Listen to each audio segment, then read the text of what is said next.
का हमारा टॉपिक है यूपी बोर्ड क्लास 10th त्रिकोणमिति ट्रिग्नोमेट्री।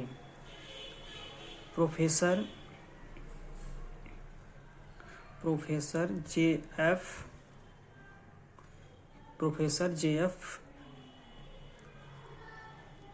हर्बर्ट के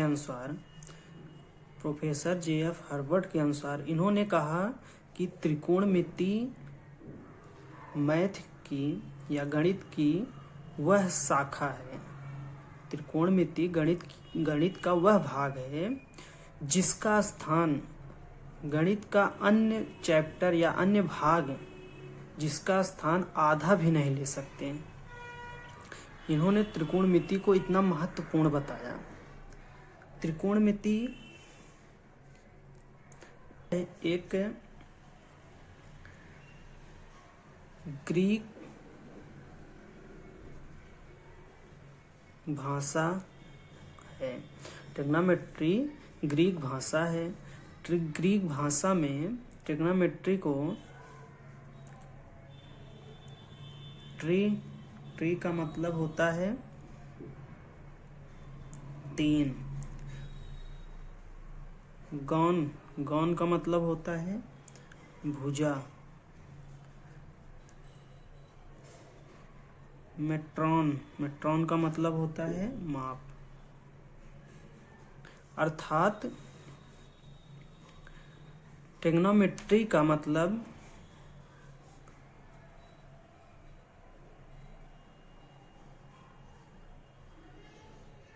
ट्रिग्नोमेट्री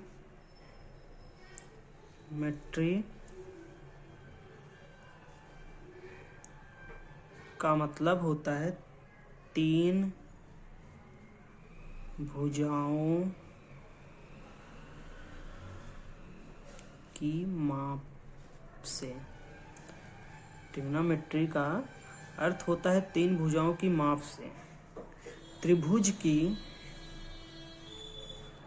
कोई त्रिभुज है, मान लीजिए कोई त्रिभुज ए बी सी में ए बी सी 90 डिग्री, इन्हीं तीनों भुजाओं की माप से त्रिकोणमिति अनुपात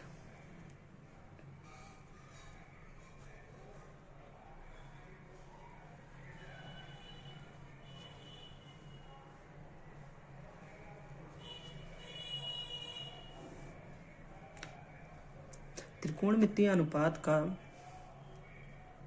किसी त्रिभुज के, मान लीजिए त्रिभुज सी ए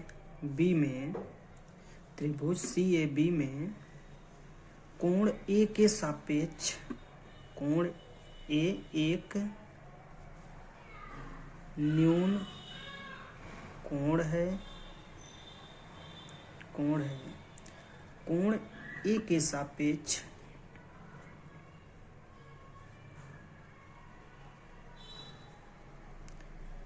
के सापेक्ष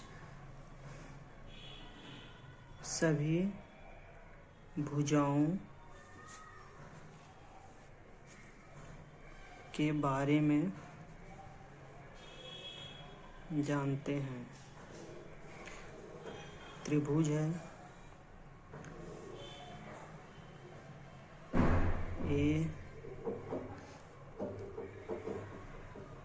बी और सी। अब कोण ए के सापेक्ष हमें देखना है, त्रिभुज के तीनों कोणों का माप 180 होता है। तो अकेले बी जो है 90 है और बाकी 90 अंश में ए प्लस सी है। इतना बेसिक जानकारी हमें पता होनी चाहिए। तो कोण ए के सापेक्ष हमें इन्हीं त्रिकोणमिति भुजाओं का अनुपात निकालना है। तो सबसे पहले हम यह जानते हैं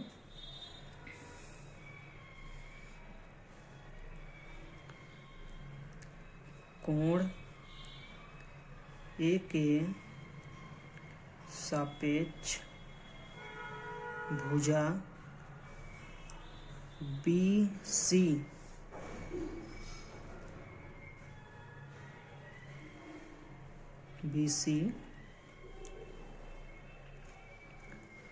सम्मुख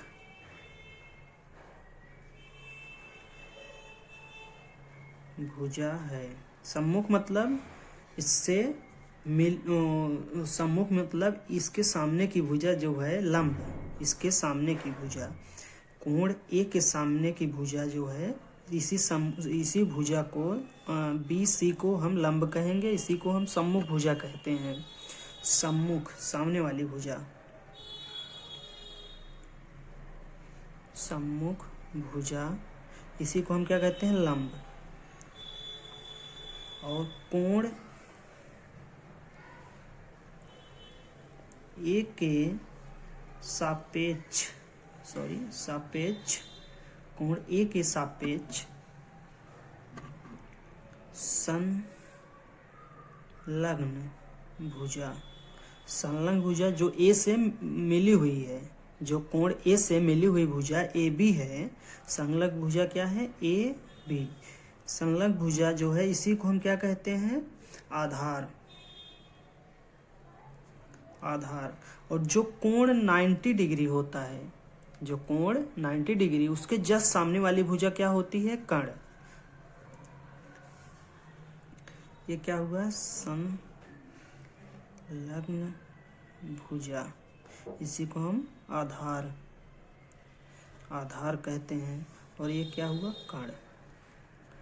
अब इन्हीं तीनों भुजाओं के बारे में हम आगे चल के देखते हैं, अध्ययन करेंगे। इससे पहले अगर कोई त्रिभुज है, इसके पहले अगर कोण ए है, कोण ए के सापेक्ष हम क्या ज्ञात किए? आधार भुजा, लंब भुजा और कर्ण भुजा। अगर हम इसी कोण सी के सापेक्ष अगर हम देखते हैं तो क्या इसमें चेंज होगा? जाहिर सी बात है इसमें चेंज होगा। तो अब हम सेम त्रिभुज में कोण सी के सापेक्ष हम भुजाओं का अध्ययन करते हैं।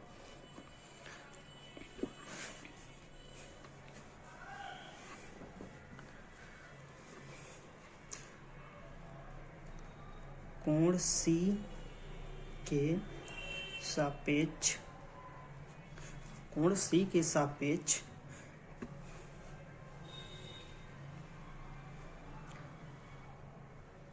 सम्मुख भुजा,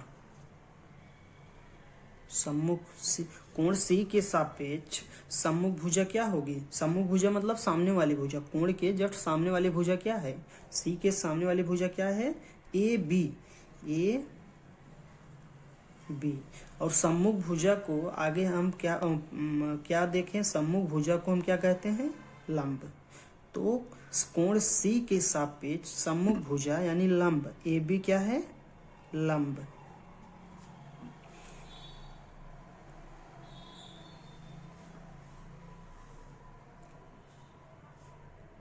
ए बी सी, कोण हम सी लेते हैं, कोण हम सी लेंगे तो सम्मुख भुजा सामने वाली भुजा क्या होगी? लंब। लंब ये कौन सी होगी? ए बी लंब। फिर कोण सी के सापेक्ष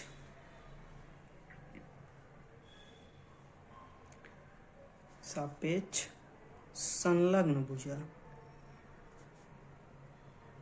संलग्न भुजा यानी जो कोण सी से जुड़ी हुई भुजा है, कौन सी है? संलग्न भुजा को हम और क्या कहते हैं? C B. संलग्न भुजा को हम क्या कहते हैं? आधार। तो आधार भुजा क्या होगी? भुजा बी सी।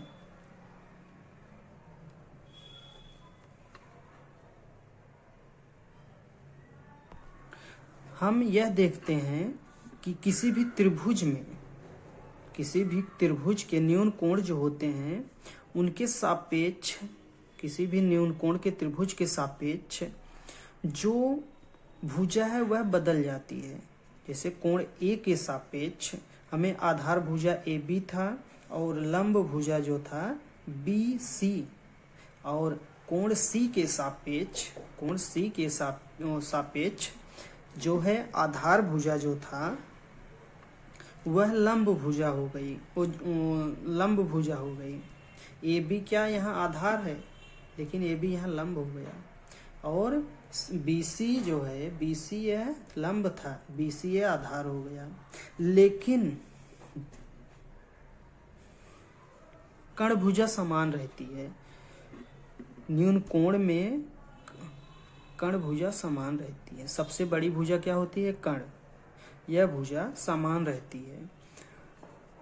कोण 90 अंश कोण के जस्ट सामने वाली भुजा क्या होती है, कर्ण।